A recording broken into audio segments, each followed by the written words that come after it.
गांव की एक अलसाई हुई सुबह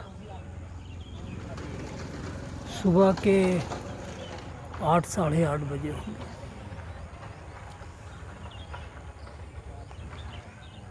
खेतों के अंतहीन सिलसिले के आखिर में हरी भरी एक दीवार पेड़ों की, और इन दरख्तों में 80% आपको आम और महुआ, आम ज़्यादा है महुआ कम है। और बिल्कुल ये मेरे गांव के किनारे की सड़क है।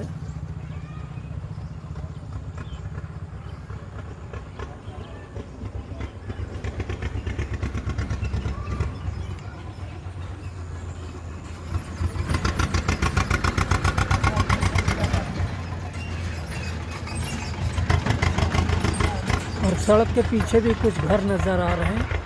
अब गांव बचपन के मुकाबले गांव का विस्तार बहुत ज़्यादा है। एक बेटी स्कूल जाती हुई, और जीना अंदर से बनाओगे, जीना अंदर ये अंदर से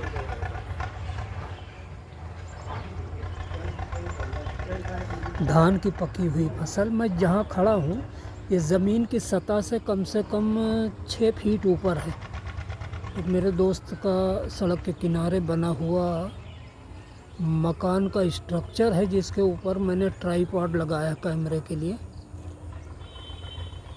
तो अभी फ़िलहाल तीसरे दिन की ये शुरुआत है। आज आपको बहुत खूबसूरत वीडियो दिखाऊंगा। अभी उस बाग की तरफ जा रहा हूँ जो एक सामूहिक संस्कृत और सामूहिक समझौते का बेहतरीन प्रयास माना जाता है, जो गांव की संस्कृति से जुड़ा।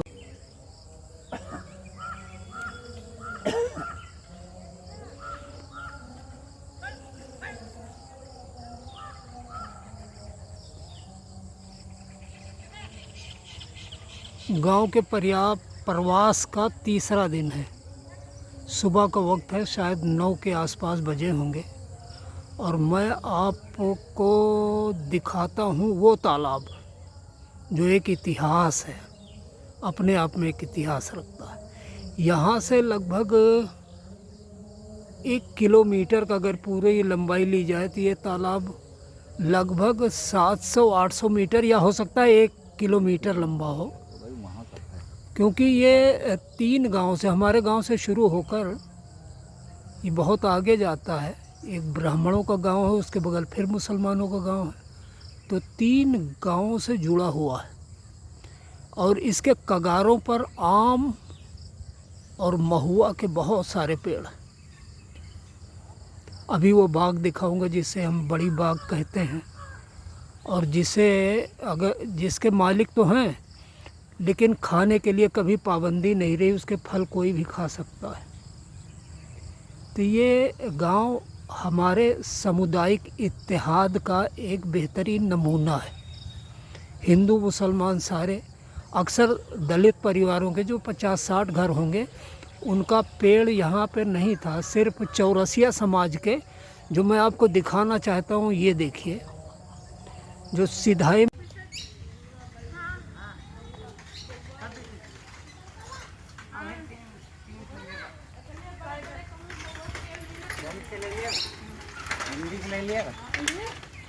ये आप देख सकते हैं। मैं आपको दिखाता हूँ, देखिए ये क्या चीज़ है। आप कहेंगे अजदहा पड़ा हुआ है, या बहुत विशालकाय रस्सियाँ हैं जो किसी एक दरख्त से वाबस्ता हैं। जी नहीं, ये जड़ें हैं, और ये महुआ का कीमती पेड़ है। मेरा बचपन इससे वाबस्ता है। पेड़ बहुत सी कहानियाँ लिए हुए अभी भी वैसा ही खड़ा है, लेकिन थोड़ा सा ये उत्तर की तरफ झुक गया है। ये जड़ें, जिनके बारे में चाहिए था कि कम से कम मिट्टी से इन्हें ढक दी जाती, और ये प्रॉपर ऑक्सीजन के साथ में अपनी खुराक ले सकते थे, लेकिन लापरवाही ने इस पेड़ को सरसैया पे डालने में कोई कोर कसर नहीं रखी है, और यहाँ के रहने वाले लोग इसके लिए ज़िम्मेदार हैं। इसकी जड़ें देखिए, नंगी कर दी है लोगों ने। ये उसी तरह है कि किसी आदमी के पैर को काटने की, बर्बाद करने की, तबाह करने की पूरा सर कोशिश की जाए, वो हुआ है।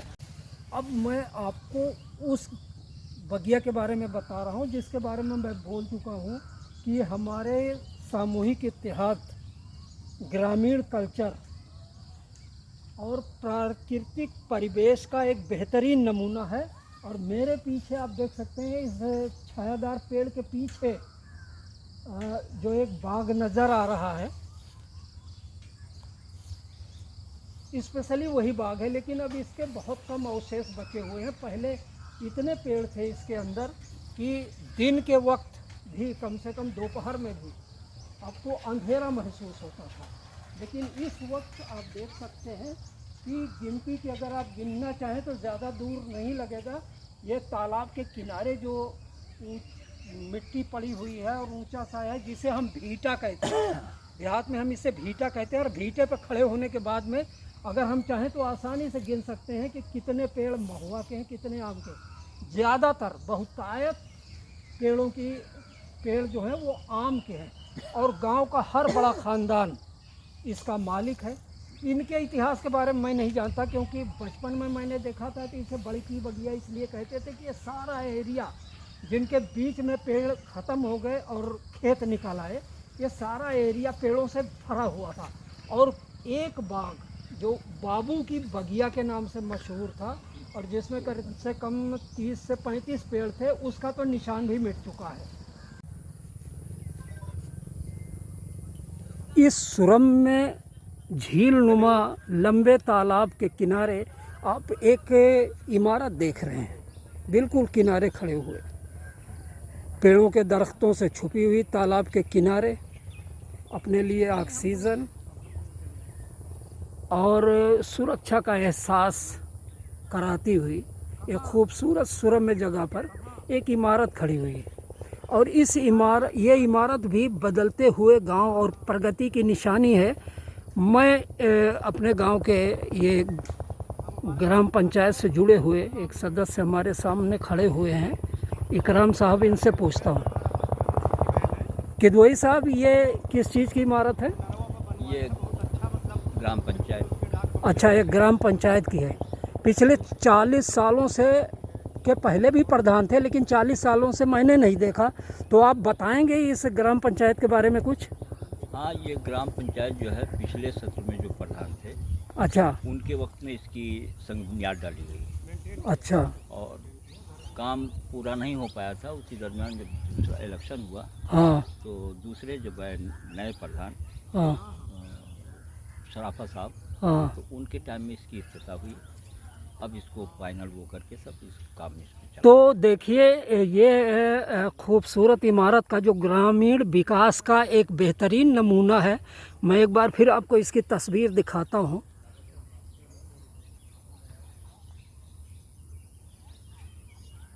इसमें 2 प्रधानों का योगदान है। किसी ने शुरुआत की, और अंग्रेजी में एक कहावत है कि good beginning is half done, यानी जो शुरुआत करता है उसका बहुत बड़ा योगदान माना जाता है कि उसके दिमाग में ये सोच आई, उसने सोचा गांव की बेहतरी के लिए। तो साबिक प्रधान जो हमारे थे इस गांव के युवा समाज सेवी तुफैल अहमद, कहीं ना कहीं उन्होंने इसे सोचा, इसको तामीरी शक्ल की शुरुआत दी। और दूसरे प्रधान ने, जो हमारे रिश्तेदार भी हैं, शराफत अली ने, उन्होंने इसको इसके मंजिले मकसूद तक पहुंचाया। तो शुक्रिया दोनों प्रधानों का, बड़ी अच्छी चीज़ है। और ये एक संकेत देती है कि तरक्की की रफ्तार जो शहरों से चलती है, जो सरकारी मशीनरी और सरकारी फाइलों से निकलकर गांव की तरफ दौड़ती है, उसे अगर करने वाला है तो गांव तरक्की करता है। और अगर इस चीज़ को वो गंभीरता से नहीं लेता तो फिर गांव बदहाली के उसी ढर्रे पर पड़ा होता है। बहुत बहुत आपने अब तक देखा होगा जितनी वीडियो फुटेज आई है इस तालाब की या वहाँ से आते हुए रास्ते की, आपने देखा होगा कि चूँकि एक इलाके की कई गांव इससे वाबस्ता है इस रास्ते से, लेकिन ये रास्ता बड़ा अजीब सा है। मतलब कहीं ईंट नहीं है, कहीं घुमा हुआ है, जिग-जग पैच बना के रखा हुआ है।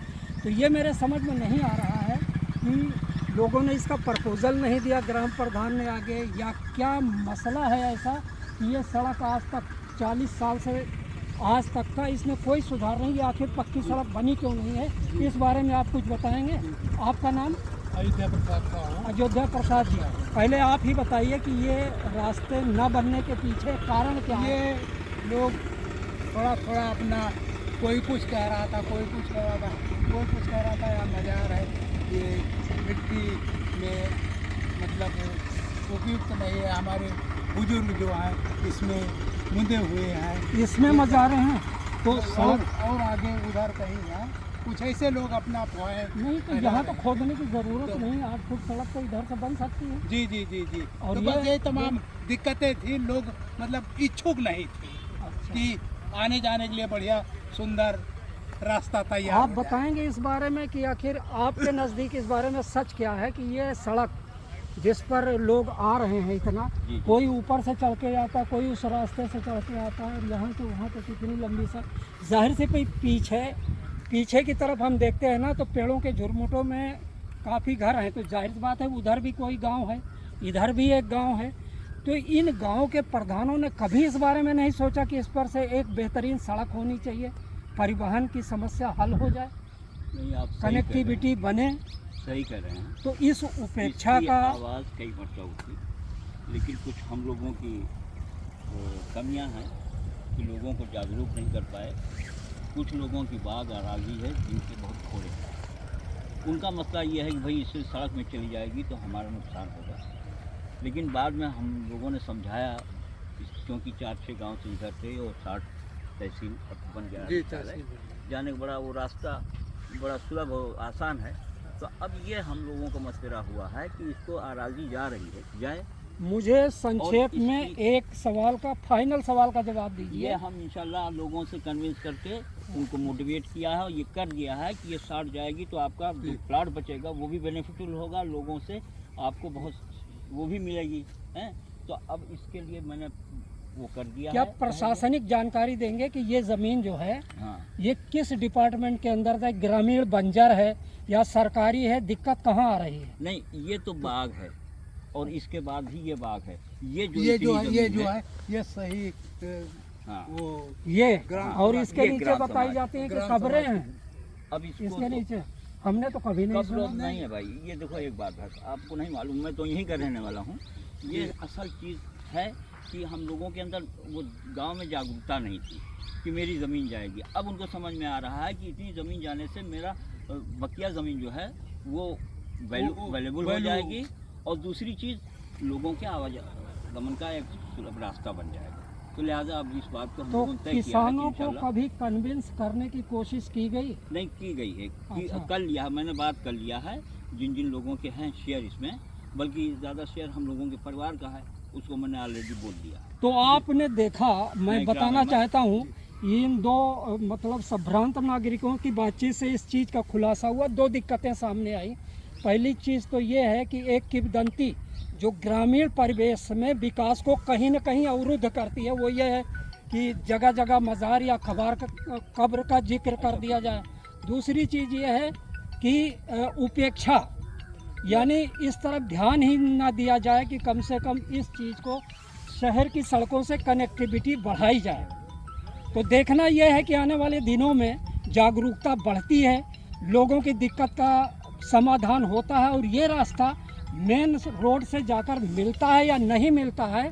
मैं पत्रकार सुल्तान भारती, BBC से। जय हिंद, जय भारत।